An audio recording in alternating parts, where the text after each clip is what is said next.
অনেকেই আমার ড্রেসের ডিটেলসটা জানতে চেয়েছেন যখন থেকে আমি রিলসটা আপলোড দিয়েছি। ড্রেসটার ডিটেলস হচ্ছে, এটা ডিজাইনটা আমি কালেক্ট করেছি প্রিন্টার্স থেকে, এবং ডিজাইন কালেক্ট করে আমি সেম মতনই কাপড় কালেক্ট করে নিয়েছি। কাপড়গুলো আমি নিয়েছি ঢাকা নিউ মার্কেট থেকে।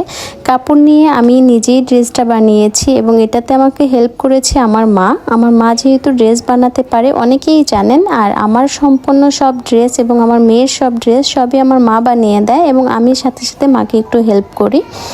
সো এই ড্রেসের কিছু ছোট ছোট ক্লিপ আমি নিয়ে রেখেছিলাম যখন আমি ড্রেসটা সেলাই করছিলাম, আর কাটিংয়ের ভিডিওটা আমি নিইনি, আসলে তখন আমি ছিলাম না, আমি জব করি। মা কাটিং করেছে, সো আমি এই জন্য আপনাদের সাথে শেয়ার করতে পারলাম না, দুঃখিত। আর ড্রেসের সাথে যে ব্যাগটা দেখেছেন ওটাও আমি বানিয়েছি, বাট ওটার আমার কোনো ভিডিও নাই, যেহেতু আমি ফার্স্ট টাইম ব্যাগ মেকিং করেছি।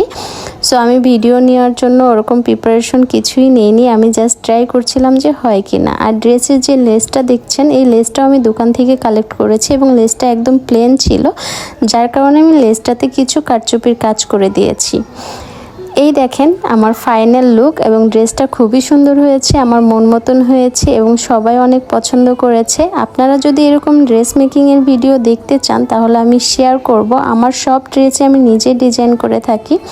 আরও ডিটেল জানতে চাইলে আমি আমার নেক্সট একটা ভিডিও করে আপনাদের সাথে শেয়ার করে দিব কাপড় ডিটেলস এবং সব কিছু। যে ডিজাইনটা দেখে আমি ড্রেসটা বানিয়েছি ওই ডিজাইনের ড্রেসটা আসলে প্রাইস ছিল 22,000 টাকা।